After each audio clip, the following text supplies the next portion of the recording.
साथियों, आज हम देखेंगे प्रीवियस ईयर पूछे गए यूपी टेट के 30 हिंदी प्रश्न, जिसमें पहला प्रश्न है मीन का पर्यायवाची शब्द है। विकल्प ए है सीखी, विकल्प बी है सापक, विकल्प सी है विभावरी, विकल्प डी है मत्स्य।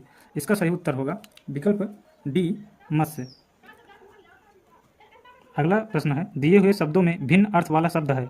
आत्मजा, विकल्प बी नंदिनी, विकल्प सी भार्या, विकल्प डी कन्या।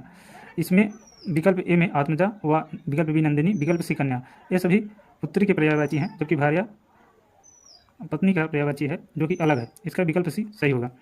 अगला प्रश्न है अनुपम का पर्यायवाची शब्द है। विकल्प ए स्वर्गीय, विकल्प बी लौकिक, विकल्प सी पार्थिव, विकल्प डी अद्वितीय। इसका सही उत्तर होगा विकल्प डी अद्वितीय। अगला प्रश्न है कान का कच्चा होने का अर्थ है। विकल्प ए कम सुनना, विकल्प बी सुनी बात पर विश्वास करना, विकल्प सी दूसरे की बात मानना, विकल्प डी कान का कमजोर होना। इसका सही उत्तर है विकल्प बी सुनी हुई बात पर विश्वास करना। अगला प्रश्न है, ये सभी प्रश्न इंपॉर्टेंट है, चिंतामणि किसका निबंध संग्रह है। विकल्प ए बाल मुकुंद गुप्त, विकल्प बी हजारी प्रसाद द्विवेदी, विकल्प सी रामचंद्र शुक्ल, विकल्प डी श्याम सुंदर दास। इसका सही उत्तर है विकल्प सी रामचंद्र शुक्ल, आचार्य रामचंद्र शुक्ल। अगला प्रश्न है काशी नागरी प्रचारणी सभा की स्थापना किस वर्ष हुई। विकल्प ए 1893 ईस्वी, विकल्प बी 1900 ईस्वी, विकल्प सी 1903 ईस्वी, विकल्प डी 1905 ईस्वी। इसका सही उत्तर है विकल्प ए 1893 ईस्वी। अगला प्रश्न है प्रेम सागर किसकी रचना है। विकल्प ए मुंशी सदा सुखलाल, विकल्प बी सदल मिश्र, विकल्प सी लल्लू लाल जी, विकल्प डी राम प्रसाद निरंजनी। इसका सही उत्तर है विकल्प सी लल्लू लाल जी। अगला प्रश्न है व्युत्पत्ति के आधार पर संज्ञा के कितने भेद हैं। विकल्प ए 3, विकल्प बी 4, विकल्प सी 5, विकल्प डी 6। इसका सही उत्तर है विकल्प ए 3। अगला प्रश्न है हिंदी के शब्दों का लिंग निर्धारण किसके आधार पर होता है। विकल्प ए प्रत्यय, विकल्प बी संज्ञा, विकल्प सी क्रिया, विकल्प डी सर्वनाम। इसका सही उत्तर है विकल्प बी संज्ञा। अगला प्रश्न है कारक के कितने भेद होते हैं। विकल्प ए 7, विकल्प बी 8, विकल्प सी 9, विकल्प डी 10। हम हिंदी के प्रश्न सॉल्व कर रहे हैं, इस प्रकार हम हिंदी में कितने कारक हैं इसके अनुसार उत्तर देंगे। इसका सही उत्तर होगा विकल्प बी 8। अगला प्रश्न है शुद्ध वर्तनी का चयन कीजिए। विकल्प ए है अप्रिस्यता, विकल्प बी है अप्रिस्यता, विकल्प सी है अप्रिस्यता, विकल्प डी है अप्रिस्यता।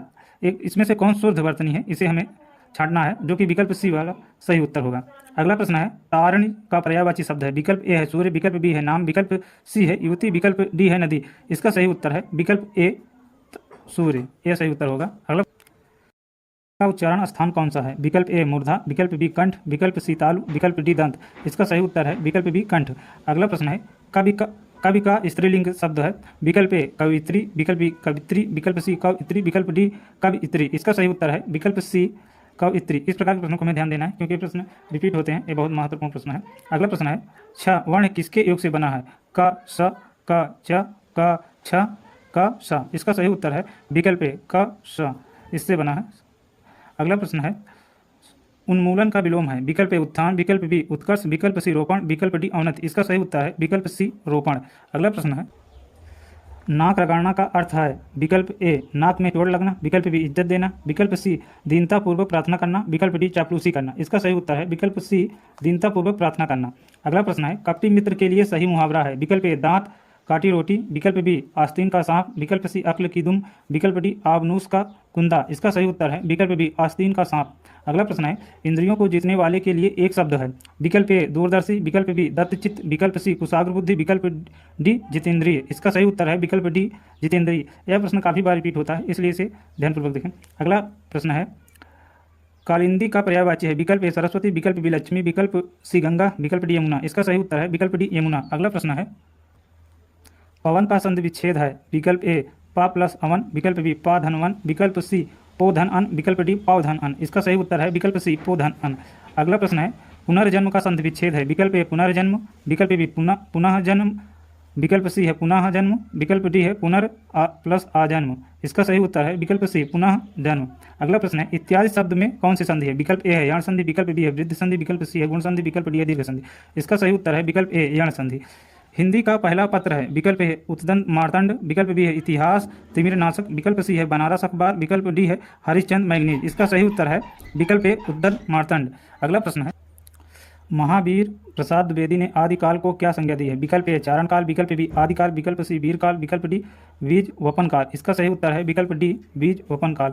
अगला प्रश्न है आधुनिक हिंदी साहित्य की पहली आत्मकथा के लेखक कौन माने जाते हैं? विकल्प ए बाबू श्याम सुंदर दास, विकल्प बी देवेंद्र सत्यार्थी, विकल्प सी हरिवंश राय बच्चन, विकल्प डी जयशंकर प्रसाद। इसका सही उत्तर है विकल्प ए बाबू श्याम सुंदर दास। अगला प्रश्न है, कार्य के आरंभ में ही विघ्न पड़ना किस मुहावरे का अर्थ है? विकल्प ए सिर मारना, विकल्प बी सिर पर सेहरा बांध देना, विकल्प सी सिर मुड़ाते ही ओले पड़ना, विकल्प डी सिर पर शैतान सवार होना। इसका सही उत्तर है विकल्प सी सिर मुड़ाते ही ओले पड़ना।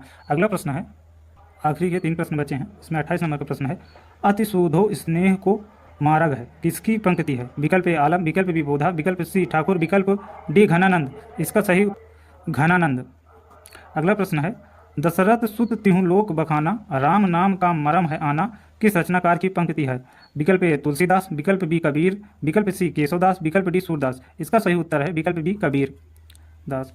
अगला प्रश्न है, किस कवि को कवियों का कवि कहा जाता है? विकल्प ए धर्मवीर भारती, विकल्प बी शमशेर बहादुर सिंह, विकल्प सी रघुवीर, विकल्प डी सर्वेश्वर दयाल सक्सेना। इसका सही उत्तर है विकल्प बी शमशेर बहादुर सिंह।